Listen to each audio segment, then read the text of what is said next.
India ಫಸ್ಟ್ಗೆ ಸ್ವಾಗತ. ನಾನು ವಿದ್ಯಶ್ರೀ. ಇದು ಅಭಿಮಾನದ ಪರಾಕಾಷ್ಠೆ.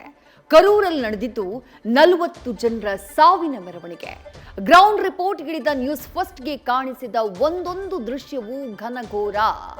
ಮಕ್ಕಳು, ಸಂಬಂಧಿಕರ ಆರ್ತನಾದ ಮುಗಿಲು ಮುಟ್ಟಿದ್ದು ದುರಂತಕ್ಕೆ ವಿಜಯ್ ಕಂಬನಿ ಮಿಡಿದು ಪರಿಹಾರ ಘೋಷಿಸಿದ್ದಾರೆ.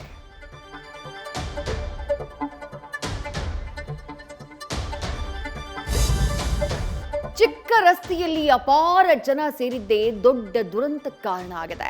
ಕಣ್ಬಿಟ್ಟು ತೆರೆಯೋ ಹೊತ್ತಿಗೆ ಕಾಣಿಸಿದ್ದು ಹೆಣಗಳ ರಾಶಿ.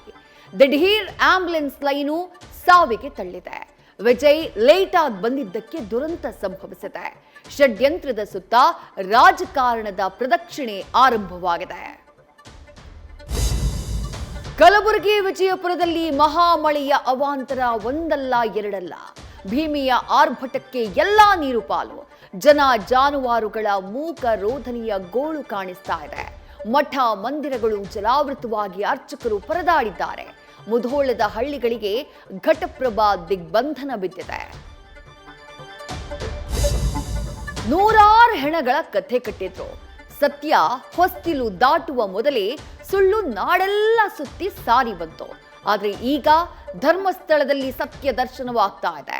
ಬೆಳ್ತಂಗಡಿ ಸಮಸ್ತ ಭಕ್ತ ವೃಂದದ ಪರವಾಗಿ ಮಹಾಚಂಡಿಕಾ ಯಾಗ ನಡೆದಿದೆ. ಶ್ರೀ ಕ್ಷೇತ್ರ ಮುಚ್ಚಬೇಕು ಅನ್ನುವ ಷಡ್ಯಂತ್ರದ ರಹಸ್ಯವನ್ನ ಹೆಗ್ಗಡೆ ಬಯಲು ಮಾಡಿದ್ದಾರೆ.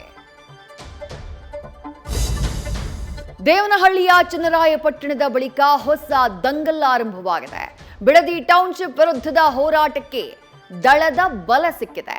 ಬಿಡದಿ ಉಳಿಸಿ, ಜಿಬಿಐಟಿ ನಿಲ್ಲಿಸಿ ಅಂತ ರೈತರ ಕಿಚ್ಚಿಗೆ ಬೆಂಬಲ ನೀಡಿದ ನಿಖಿಲ್, ಡಿಕೆಶಿಗೆ ಅಧಿಕಾರದ ಮದ, ಎಐಸಿಟಿ ಬಿಟ್ಟು ಗುಂಡಿ ಮುಚ್ಚಿ ಅಂತ ಕೆಣಕಿದ್ದಾರೆ. ನ್ಯೂಸ್ ಫಸ್ಟ್ ನಿರ್ಭೀತಿಯಿಂದ ನಿಮ್ಮ ಪರವಾಗಿ.